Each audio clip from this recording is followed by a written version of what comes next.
నమస్తే. ఈరోజు న్యూస్ ఛానల్స్లో ముందుగా విశాలాంధ్ర పేపర్ల వార్తలను చూద్దాం. నిన్న క్యాబినెట్ సమావేశమైంది. ఆంధ్రప్రదేశ్ క్యాబినెట్ సమావేశమై ఒక కీలకమైన నిర్ణయం తీసుకుంది. రేషన్ షాపుల వద్దకే ఇక వెళ్ళి తెచ్చుకోవాలి బియ్యం అనేది. 2019 నుంచి 2024 మధ్యలో జగన్మోహన్ రెడ్డి గారు ముఖ్యమంత్రిగా ఉన్నప్పుడు మొబైల్ డిస్పెన్సరీ యూనిట్స్ అని పెట్టిండు. అంటే ఇంటి ముందుకే వెళ్ళి రేషన్ షాపు దగ్గరికి వెళ్లకుండా రేషన్ కార్డు హోల్డర్సు వాళ్ళ ఇంటి ముందుకే రేషన్ ఆ సరుకులతోనూ వస్తుంది వ్యాను, వచ్చేసి ఇచ్చుకుంటా వెళ్తుంది. అంటే ప్రజల వద్దకే రేషన్ వచ్చేది.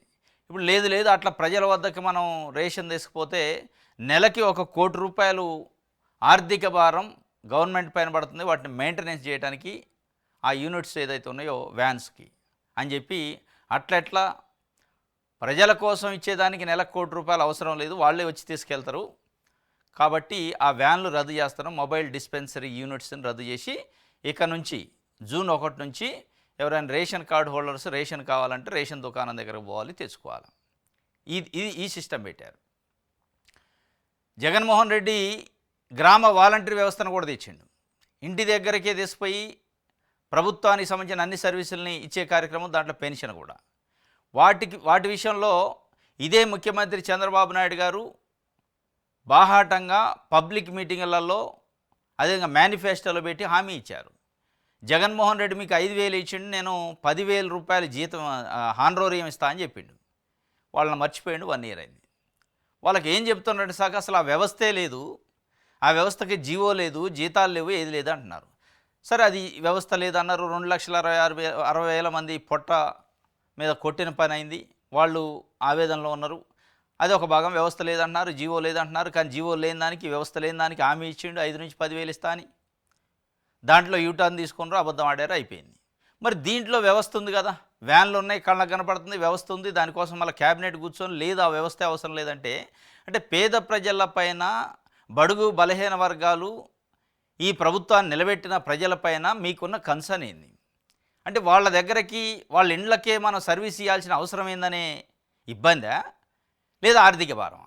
నిజంగానే ఆర్థిక భారమే ₹1 కోటి నెలకి ఆదా ఇస్తుందంటే ఇట్లాంటి చాలా సర్వీసులు బంద్ చేస్తే చాలా కోట్ల ఆదా అవుతాయి. మరి ఇలా మంత్రులు, ముఖ్యమంత్రి గారితో సహా మంత్రులకి వాళ్ళకి అయ్యే ఖర్చు కొన్ని కోట్ల రూపాయలు ఉంటుంది నెలకి. వాళ్ళ వెహికల్స్కి అయితే, వాళ్ళ హెలికాప్టర్లకి అయితే, వాళ్ళ మెయింటెనెన్స్కి అయితే, వాళ్ళ క్వార్టర్స్లు రకరకాల అవి కూడా బంద్ చేయొచ్చుగా. మరి వాటిని బంద్ చేస్తే ఇంకా చాలా కోట్ల ఆదా అవుతాయి కదా. అంటే పేద ప్రజలు ఈ ప్రభుత్వానికి యజమానులు, వాళ్ళకి ఇవ్వాలనేటప్పటికి ఇవన్నీ గుర్తొస్తాయి, ఖర్చులు తగ్గియాలని. అనేక ప్రభుత్వ కార్యక్రమాల్లో దుబారా ఖర్చులు మస్తు అవుతున్నాయి. చిన్న ప్రోగ్రాములకు కూడా పెద్ద యాడ్లు వేస్తున్నారు. మరి వాటికి ఖర్చు కావట్లేదా? వాటికి అవుతుంది కదా ఖర్చు. దానికంటే ఇది పెద్ద ఖర్చా? ఒకవేళ అయినా ప్రజల కోసమే కదా, మన ప్రజలు, మన ప్రభుత్వం. కానీ దురదృష్టవశాత్తు దాన్ని ఎత్తేసారు. ఎట్ ద సేమ్ టైం ఏమవుతుందంటే, రేషన్ దుకాణాలకు వెళ్ళి రేషన్ తెచ్చుకోవాలి.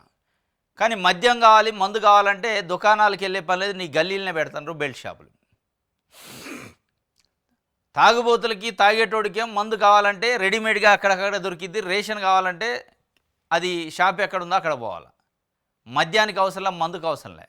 మందు రెడీమేడ్గా డోర్ డెలివరీ చేసే పరిస్థితి కూడా వస్తుంది భవిష్యత్తులో అనేది స్పష్టంగా కనపడుతుంది మనకి. బెల్ట్ షాపులు తాగేటోళ్ళకేమో ఇంటి ముందుకు తెస్తారు. పాప రేషన్ కుటుంబం అంతా తినేదేమో లేదు ఇంటి ముందుకు తెచ్చేదాన్ని బంద్ చేసి నువ్వు షాప్కే పోవాలని చెప్తున్నావు. మరి ఇక భవిష్యత్తులో పెన్షన్లు ఇచ్చేది కూడా ఇంటి దగ్గర తీసుకొచ్చి ఇచ్చే పెన్షన్లు కూడా బంద్ చేసి లేదు మీరు ఆఫీస్కో బ్యాంకు పోయి తెచ్చుకోవాలంటారా. ఇంకోటి గమ్మత్తు, వాట్సాప్ పరిపాలన అన్నారు. మరి వాట్సాప్ పరిపాలన అంటే ఇంట్లో కూర్చొని వాట్సాప్లో అన్ని సేవలు వస్తాయి, మీకు పొందొచ్చు అన్నారు.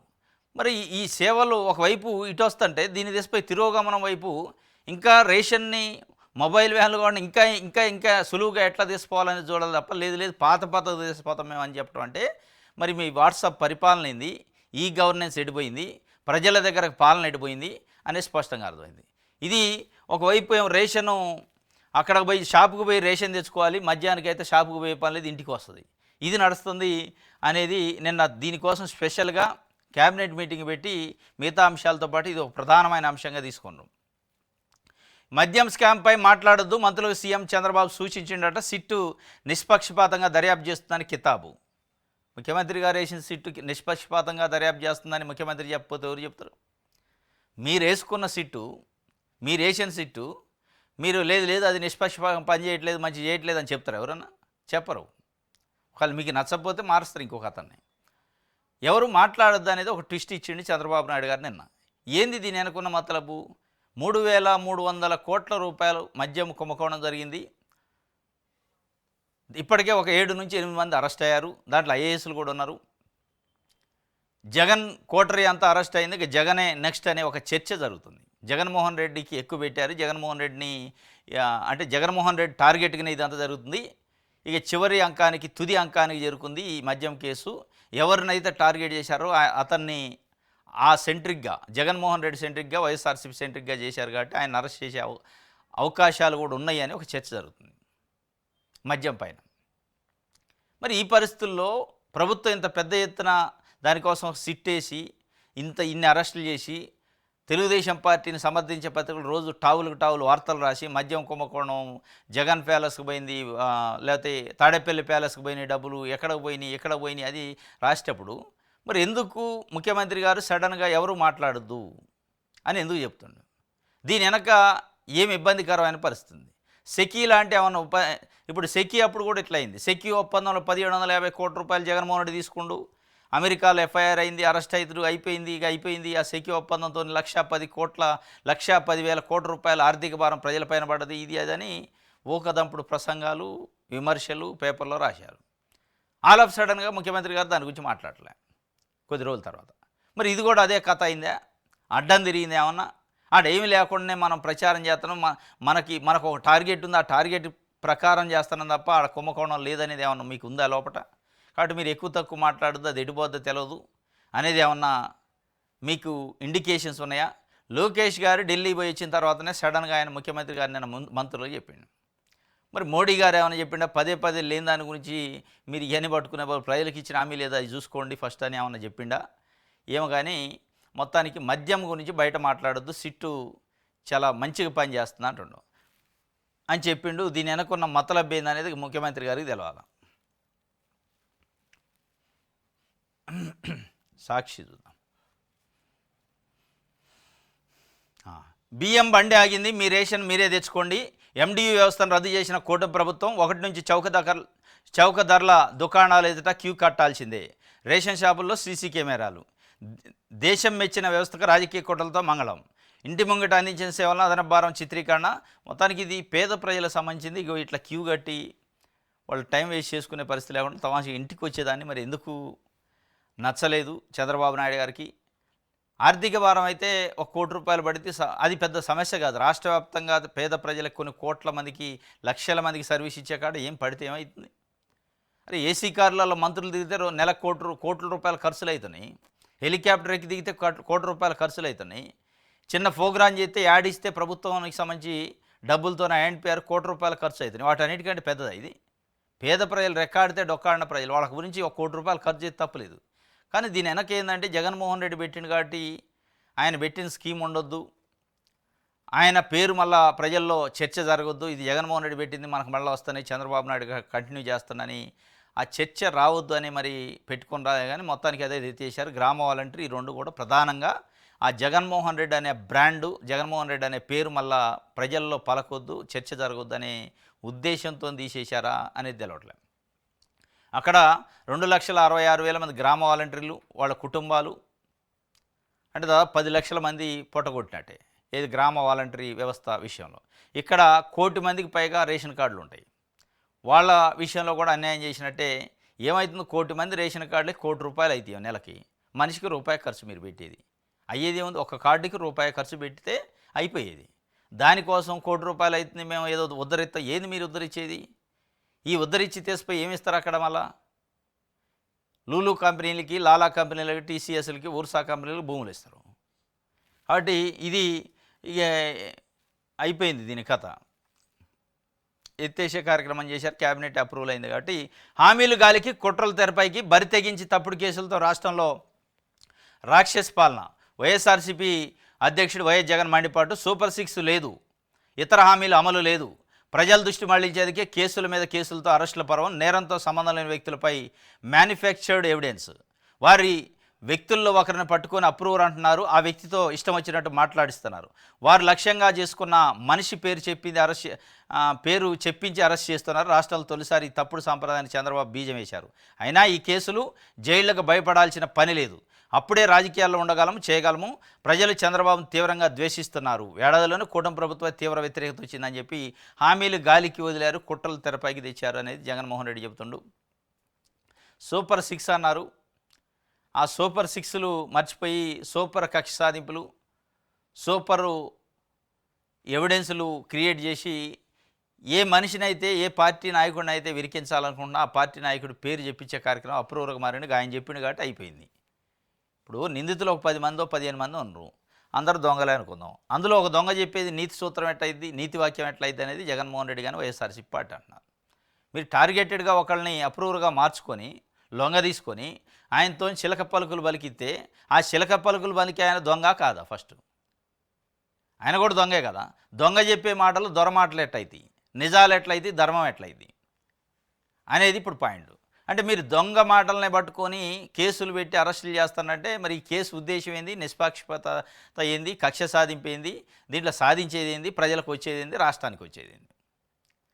సరే, ఇది రాష్ట్రానికి ప్రజలకు వచ్చేది సచ్చేది పక్కన పెడితే ప్రజలకు ఇచ్చిన హామీలు, ప్రజలు ఇవాళ ఎదుర్కొంటున్న సమస్యలపైన డైవర్షన్ అవుతుంది.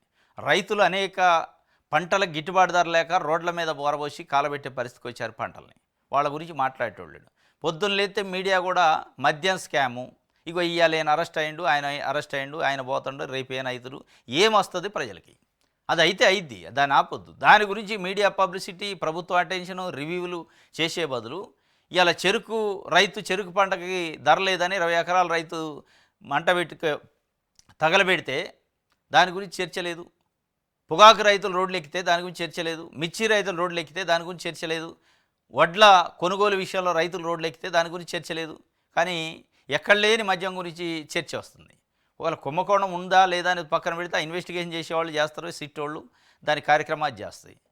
పదే అయిపోయింది జగన్మోహన్, రేపు మాపు అరెస్ట్ అవుతుండే ఏమవుతుంది? ఒకవేళ అరెస్ట్ అవుతారు, పోతారు, ప్రజలకి ఏం ఒరిగిద్ది అనేది కదా పాయింట్. టార్గెటెడ్గా కొంతమంది వ్యక్తులను పెట్టుకొని ఇప్పుడు 2 ఐఏఎస్లను అరెస్ట్ చేశారు, అంతకుముందు ఐపీఎస్లను అరెస్ట్ చేశారు. ప్రజలకి ఏమొచ్చింది, ఏం ఒరిగింది? దానివల్ల ప్రజలకి ఏం లాభం? భవిష్యత్తులో ఇంకొక అధికారి అవినీతి చేయకుండా ఉండే పరిస్థితి ఉందా? వాళ్ళ ఆస్తులను ఏమైనా అటాచ్ చేసి ప్రజలకు పంచే కార్యక్రమం ఉంది? అది లేనప్పుడు ఏముంటుంది? ఇదంతా రాజకీయ కక్ష సాధింపు తప్ప. అందుకే హామీలు గాలికి పోయినాయి, కుట్రలు తెరపైకి వచ్చినాయంటే వస్తాయి అట్లే.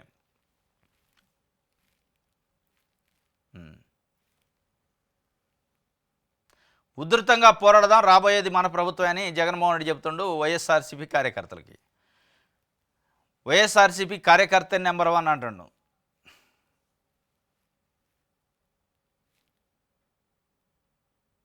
మీ పాలనలో రైతులకు మేలు జరిగిందయ్యా. వైఎస్ జగన్కు వరి కంకులను బహుకరించిన రైతు మోర్ల సత్యనారాయణ. మాజీ సీఎం జగన్తో కోనసీమ రైతు మోర్ల సత్యనారాయణ.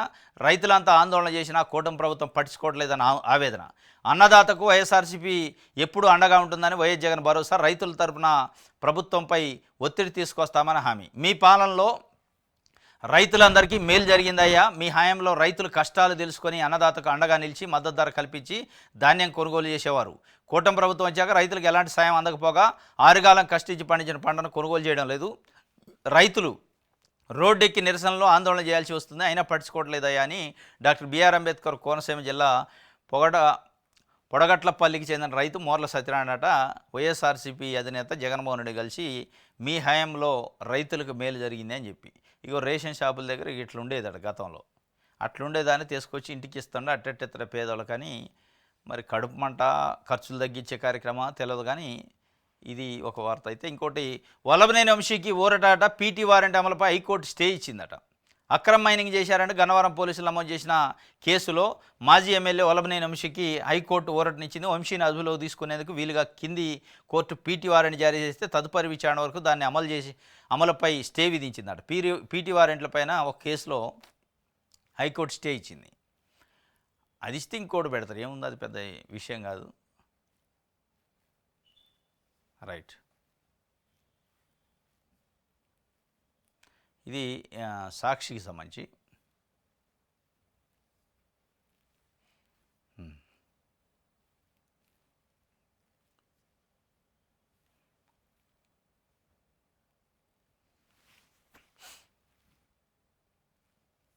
టీడీపీ గూండాగిరాడు తిరువూరులో నిన్న మున్సిపల్ చైర్మన్ మార్చడం కోసం 17 మంది వైఎస్ఆర్సీపీకి కౌన్సిలర్లు ఉన్నారు, 3 టీడీపీకి ఉన్నారు. కానీ రివర్స్ చేసి దాన్ని అక్కడ చైర్మన్ మారవాలని ఒక పట్టుదల పెట్టారు. ఎందుకో మరి 17 మంది ఉన్నోళ్ళని పక్కన పెట్టి 3 ఉన్నోళ్ళ నుంచి చైర్మన్ని ఎన్నుకోవాలని ఒక ప్రయత్నం అట. రైట్, ఇది సాక్షికి సంబంధించి. నెక్స్ట్ ఆంధ్రప్రభ చూద్దాం.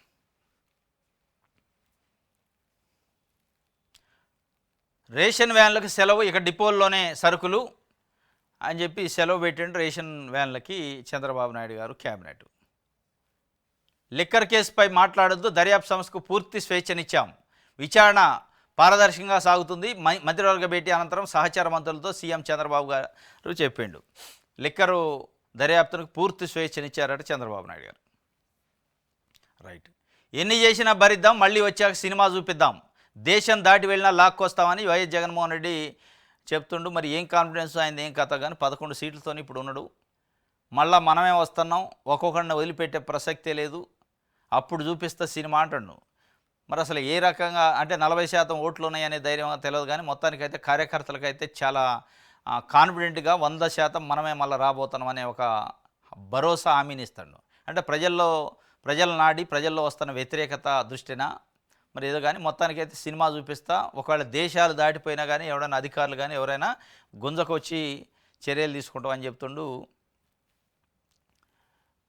ఈ మొత్తానికైతే ఫస్ట్ నుంచి చెప్తుండు, మనమే మళ్ళీ వచ్చేది, నేనే మళ్ళీ ముఖ్యమంత్రి అయితే ఒక్కొక్కళ్ళు చూస్తా, అప్పుడు కార్యకర్తలను కూడా ఆదుకుంటా, కార్యకర్తలకి 2.0లో న్యాయం జరిగిద్ది అనేది చెప్తుండు. రైట్, ఆంధ్రజ్యోతి చూద్దాం. సంక్షేమానికి ఓ క్యాలెండర్ అట, ఏ నెలలో ఏ పథకమో చెబుదాం సీఎం, అప్పుడు మన విశ్వసనీయత పెరుగుతుంది. ఒకే విడతలో తల్లికి వందనం జమ చేస్తాం, ఆర్థికంగా ఇబ్బందులను తగ్గేది లేదు, పథకాలను ప్రజల్లోకి తీసుకెళ్లడంపై మంత్రులు వినూత్నంగా ఆలోచించాలని బాబు గారు చెప్పిండు. రెవెన్యూ సమస్యలపై 3 నెలలకు ఒకసారి నివేదిక, సంక్షేమానికి ఓ క్యాలెండరు, ఏ నెలలో ఏ పథకం చెబుదాం, అప్పుడే మన ప్రజలు విశ్వసిస్తారంటున్నాడు. సంక్షేమానికి క్యాలెండర్ ఇస్తే విశ్వసించరు, సంక్షేమ పథకాలను ఇస్తే అప్పుడు మిమ్మల్ని విశ్వసిస్తారు. మీరు సూపర్ 6 పేరుతోని 100 రోజుల్లో అమలు చేస్తున్నారు, ఇక దానికి క్యాలెండర్ ఏముంది? క్యాలెండర్ అనేది మీ మేనిఫెస్టోలోనే చెప్పారు ఎప్పుడు ఏ పథకాన్ని అమలు చేసేదని, వాటిని గాలికి వదిలేశారు. సంవత్సరం అయింది, ఇప్పుడు క్యాలెండర్ అంటున్నారు. మరి క్యాలెండర్ మళ్ళీ అమలు అయ్యడానికి ఇంకో సంవత్సరం అయితే దేనికి క్యాలెండరు? ఇప్పుడు రైతు భరోసా ఉంది, ఎప్పుడు ఇవ్వాలి? సీజన్ స్టార్ట్ కాగానే ఇవ్వాలి వాళ్ళకి, పెట్టుబడులకి. అన్నదాత సుఖీభవ అన్నారు దానికి మీరు పేరు. తల్లికి వందనం ఉంది, ఎప్పుడు ఇవ్వాలి? స్కూళ్ళు ప్రారంభంగానే ఇవ్వాలి. ఇది దానికి క్యాలెండర్ ఏముంటుంది? మళ్ళీ స్పెషల్ క్యాలెండర్ అవసరమా? తల్లికి వందనం అమ్మఒడి అని ఉండేది, జగన్మోహన్ రెడ్డి పెట్టిండు. అన్నదాత సుఖీభవ ఇది కూడా జగన్మోహన్ రెడ్డి పెట్టిన పేరు, దాన్ని మార్చారు. ఈ రెండింటికి క్యాలెండర్ ఏం అవసరం లే, ఆ సీజన్ను బట్టి ఇచ్చేయచ్చు, దానికి క్యాలెండర్లు ఏముంది? ఇక దేనికి మీరు క్యాలెండర్ పెట్టేది? మహిళలకి ఉచిత బస్సు ప్రయాణం, దానికి క్యాలెండర్ ఏముంటుంది?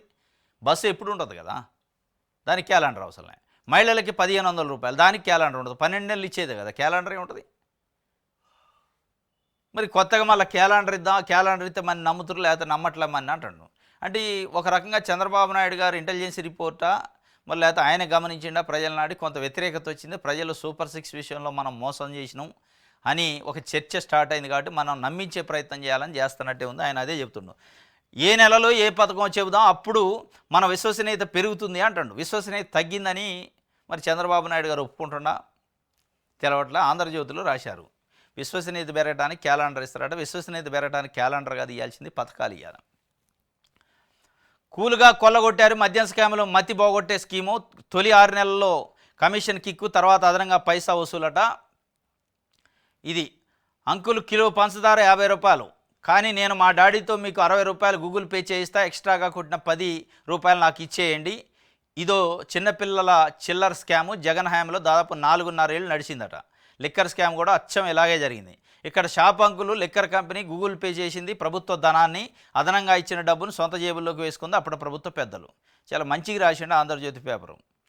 ఒక కార్టూన్ కూడా వేశారు. ఇక్కడ ఒక అంకులు ఒక చిన్న పిల్లోడు స్కూల్ అంటే చిన్న పిల్లోడు ఒక షాపుకు పోయిండట. షాప్ అంకులు చెప్పి ఒక పంచదార కిలో ఇవ్వండి, దానికి నేను ఫోన్పే మా డాడీతో 60 రూపాయలు కొట్టిస్తా, కానీ 50 రూపాయల పంచదార అయితే కాబట్టి ఆ 10 నాకు ఇవ్వాలి కమిషను, మా డాడీకి 60 రూపాయల పంచదార అని చెప్తా, అని చెప్పిండట. అంటే ప్రభుత్వం నుంచి 60 రూపాయలు తీసుకొని జగన్మోహన్ రెడ్డి దాంట్లో 50 రూపాయలు అడుపోతే 10 రూపాయల కమిషన్ తీసుకోండు. ఇది చిన్నపిల్లల చిల్లర పంచాయతీ జగన్మోహన్ రెడ్డి హయాంలో 4.5 సంవత్సరాలు జరిగింది అంటుండు. సరే ఆంధ్రజ్యోతి చెప్తుంది ఇది నిజంగా జరిగిందా లేదా అని సిట్ చెప్పాలా. 10 రూపాయలు 60 రూపాయలు కొడితే 10 రూపాయలు పోయిన కమిషన్ ఎన్ని కోట్లయింది, ఆ 10 రూపాయలు ఎక్కడున్నాయి, దానికి మనీ లాండరింగ్ ఏమైంది, ఇవన్నీ తర్వాత తెలుస్తాయి. సరే ఇది ఒక ఎత్తు. ఇది దీనిపైన కూల్గా కొల్లగొట్టారని ఆంధ్రజ్యోతి ఆయన రాసిండు. మరి ఇదే 10 రూపాయల కథ ఈ మధ్య సోషల్ మీడియాలో మైమ్స్ ట్రోల్స్ వస్తున్నాయి. అంటే విశాఖపట్నంలో 99 పైసలకే టీసీఎస్కి భూములు ఇచ్చిండు, ఊర్సా కంపెనీకి భూములు ఇచ్చిండు, లూలు కంపెనీకి భూములు ఇచ్చిండు అనే దానిపైన కొంతమంది వ్యక్తులు టమాటాలు కూరగాయల వ్యాపారాల దగ్గర కిలోవి ₹1.5 99 పైసలు రావని ఏం మైండ్ పని చేస్తున్నా, 99 పైసలకి కిలో టమాటాలు అయిందిరా బాబు, లేదా కిలో వంకాయలు అయిందని అడుగుతుంటే, అరే ఏమో విశాఖపట్నంలో చంద్రబాబు నాయుడు గారు ఎకరం భూమి 99 పైసలకి ఇస్తుంటే కూరగాయలు రావా అని ఒక రకంగా జోక్స్ చేసుకుంటున్నారు. మరి ఆ కథ కూడా అదే ఇద్దేంది తర్వాత. అంటే ఈ గవర్నమెంట్ పోయాక వచ్చే గవర్నమెంటు దాంట్లో కూడా ఈ ఈ చిల్లర అంకుల కథే, ఈ చిల్లర పిల్లల పంచాయితే అప్పుడు కూడా వద్దేమో.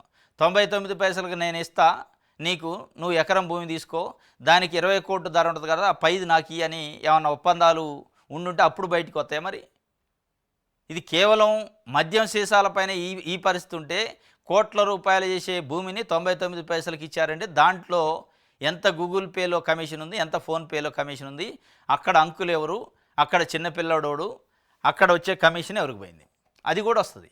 అది కూడా ప్రజలు ఆలోచించుకుంటున్నారు. అంటే ఇదైనా అదైనా రెండు కూడా ప్రజలకు కొల్లగొట్టం. ఇక్కడ మద్యం పేరుతోని తిన్నా, అక్కడ భూముల పేరుతోని ఇప్పుడు చంద్రబాబు నాయుడు గారు కొంతమంది ప్రైవేటు కంపెనీలకి 99 పైసలకి ఇచ్చినా ఇదంతా దీని వెనకే ఏదో ఒక క్విడ్ ప్రోకో ఉన్నట్టే అర్థమైంది. దాని గురించి కూడా రాస్తే సంతోషపడతారు. ఆంధ్రజ్యోతి ఒకళ్ళు దాని గురించి కూడా 99 పైసలకి నీకు ఫోన్పే కొట్టిస్తా, నేను 20 కోట్ల రూపాయలు ఫోన్పే కొట్టిస్తా కానీ 99 పైసలు నువ్వు తీసుకొని మిగతా నాకు ఇవి అని కూడా అది కూడా వస్తుంది. అది కూడా అనుకోవాలా, తప్పదు కదా మరి. ఎందుకంటే రైట్ ఏసీబీ కోర్టుకు లిక్కర్ గ్యాంగ్ వచ్చిందట. 7 నిందితులకు జూన్ 3 వరకు రిమాండ్ పొడిగింపు. లిక్కర్ గ్యాంగు నిన్న ఏసీబీ కోర్టుకు వచ్చిందట. ఆంధ్రజ్యోతి లిక్కర్ గ్యాంగ్ అని పెట్టింది. సినిమా చూపిస్తా, రిటైర్ అయినా దేశం విడిచి వెళ్ళిన పట్టుకొస్తా, మీ జోలికి వచ్చిన వారందరి పేర్లు రాసుకోండి, అధికారంలోకి వచ్చాక వారి సంగతి చూస్తా, మరోసారి బెదిరింపులకు దిగిన వైఎస్ జగన్. సినిమా చూపిస్తానంటాడు. మరి ఆయన ధైర్యం ఏందో కానీ 1 ఇయర్ కాగతలకి అంత కాన్ఫిడెన్స్ ఏందో అర్థం కావట్లే. సినిమా చూపిస్తా అంటుండు. రైట్, దిశ చూద్దాం.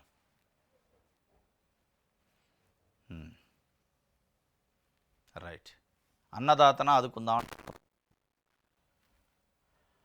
మళ్ళీ దిశలో కూడా మాకు టైం వస్తుంది, అప్పుడు సినిమా చూపిస్తా. మాజీ సీఎం వైఎస్ జగన్ హెచ్చరిక. జైలుకు భయపడితే రాజకీయాలు చేయలేమని వ్యాఖ్య. జైలుకు భయపడే పరిస్థితి లేదని ఆయన బాహటంగానే చెప్తుండే. అన్నీ తెగించే రెడీగా ఉన్నాడు. ఎట్లాగో తప్పదు, వీళ్ళు ఏదో ఒక రకంగా లోపల పంపిస్తారు, అన్నిటికీ సిద్ధమయ్యామన్నట్టుంది జగన్మోహన్ రెడ్డి గారు. రైట్, ఇది దిశకు సంబంధించి.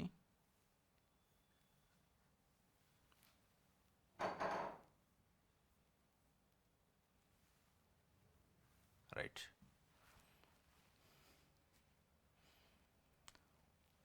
తొలి రోజు ఉక్కు సమ్మె సక్సెస్ అయిందట. ఉత్పత్తి విభాగాలపై తీవ్ర ప్రభావం, నిర్బంధ చర్యలకు దిగిన ప్రభుత్వం, అరెస్టులను అడ్డుకున్న కార్మికులు, మద్దతుగా అఖిలపక్ష కార్మిక ప్రజా సంఘాల ర్యాలీ. నిన్న ఉక్కు సమ్మె సక్సెస్ అయిందట. తొలి రోజు మొత్తానికి బహిష్కరించారట అన్ని పనులు, నిర్బంధ చర్యలు దిగిందట ప్రభుత్వం. అయినా కానీ ఎనికి తగ్గలేదని చెప్పి ఒక వార్తని ఇచ్చింది. ప్రభుత్వంతో ఫలించిన చర్చలు ఉపాధ్యాయ ఉద్యమకారుని చేయడం వాయిదా వేశారట. ప్రభుత్వం నిన్న మళ్ళీ చర్చలు జరిపింది, లేదంటే రేపు మళ్ళీ ముట్టడి ఉంది. చర్చలు సఫలమైనట, వాయిదా వేశారట ఉద్యమ కార్యాచరణ ప్రస్తుతానికి. ఇక తర్వాత ఏమన్నా మరి వాళ్ళు చర్యలు తీసుకుంటే లేదంటే మళ్ళా ఉంటుంది అన్నట్టు. ఇది ప్రజాశక్తి సంబంధించి. ఇది ఈరోజు న్యూస్ అనాలిసిస్. రేపు తాజా వార్తలతో తిరిగి కలుసుకుందాం. Thank you.